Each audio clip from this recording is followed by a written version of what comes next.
محمد انس معاویہ لاہور سے پوچھتے ہیں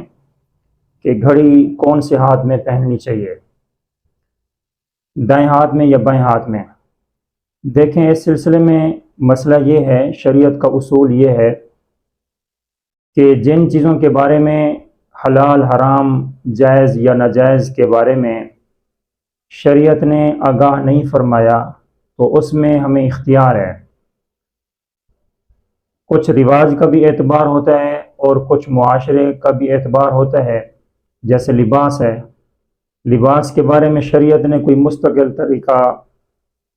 نہیں بتایا، تو رواج کے مطابق ایسا طریقہ اختیار کرنا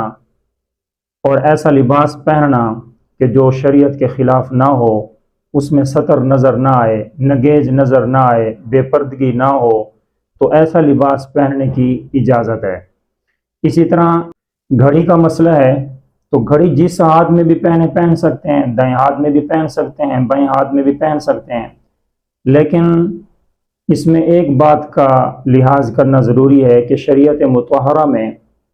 ہر نیک کام اور اچھے کام کو دائیں ہاتھ سے شروع فرمایا گیا ہے،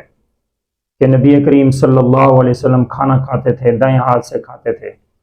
اور آپ مسواک کرتے دائیں ہاتھ سے کرتے تھے، اور اس کے علاوہ اور بہت سارے کام ہیں آپ دائیں ہاتھ کو پسند فرماتے تھے۔ تو اگر ایسے اعتبار سے دیکھا جائے کہ گھڑی سے انسان نماز کا اوقات کا لحاظ کرتا ہے، حفاظت کرتا ہے، تو نیکی کا ارادہ اگر دل میں ہے تو اس ارادے کے تحت اگر دائیں ہاتھ میں گھڑی پہنے تو زیادہ بہتر ہے، لیکن اگر کوئی بائیں ہاتھ میں پہنتا ہے تو اس کو ہم منع نہیں کریں گے۔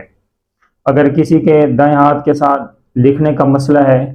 یا مصروفیت ہوتی ہے اور گھڑی رکاوٹ بنتی ہے تو وہ بائیں ہاتھ میں بھی پہن سکتے ہیں، اس میں کوئی حرج والی بات نہیں ہے۔